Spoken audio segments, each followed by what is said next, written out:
Hello, in this video I want to show you how to change a language for a configuration website on Cudy AC1200.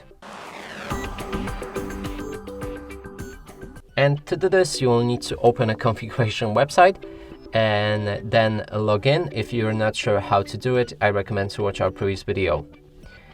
Now, if there's a language that you don't understand, I recommend to follow the buttons that I'm pressing. So we're gonna go with the settings right here. Then on the bottom we have advanced.